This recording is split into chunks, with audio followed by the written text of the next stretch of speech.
Right, Assalamualaikum kan. Sekarang kita dekat Azim Garage. So nak terima kasih lah untuk kereta aku. First aku nak minta maaf sebab dah lama sangat tak buat video.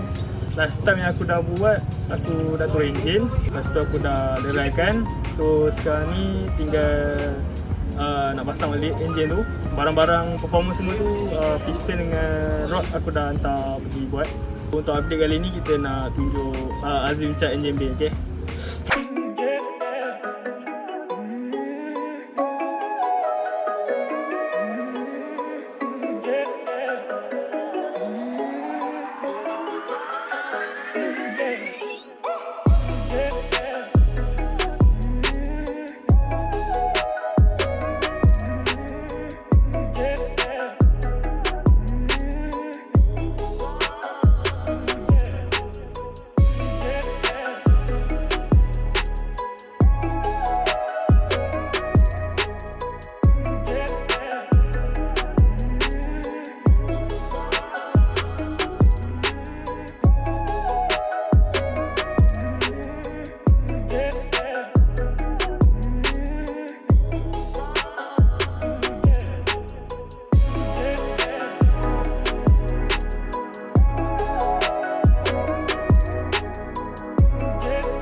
Dia memang time nak cat tu mendung kan.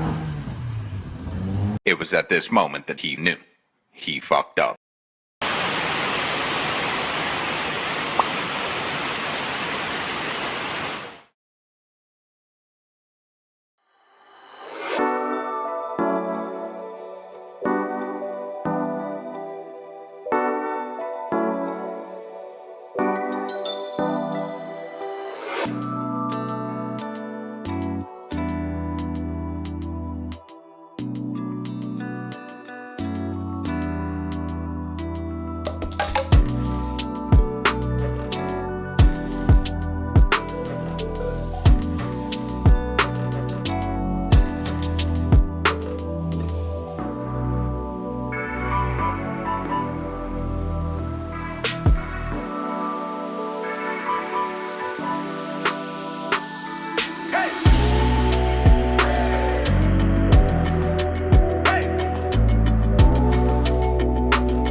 Okay guys, kita dah naik color dan naik clear.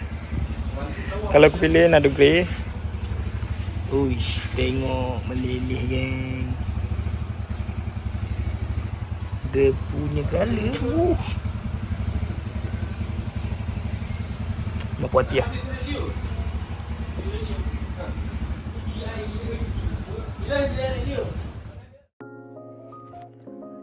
Okay guys, sekarang ni kita dah sampai di hujung rancangan. Okay, kat depan aku sekarang ni ada kamet daripada pastor.club. Okay, kamet ni aku disponsor oleh dorang. So sekarang ni dorang ada promotion untuk year end sale sampai 21 Disember ni. So korang boleh grab lah, kat situ ada kamet aku ni. Korang boleh tengok kualiti dia. Kualiti painting dia ni memang lawa. Siapa yang para JDM boys tu boleh lah dapatkan kapet ni. And kat sini juga kita ada stiker. Ada air freshener. Yes, air freshener yang lawa-lawa agak. Macam-macam jenis. Korang boleh check out dia punya website, which is www.pester.club. Okay guys, jangan lupa like, subscribe and comment kalau kau nak tengok lagi video-video vlog aku yang akan datang. So maybe next ni mungkin aku akan tunjuk enjin yang dah siap build. Thank you for watching and see you guys on the next video.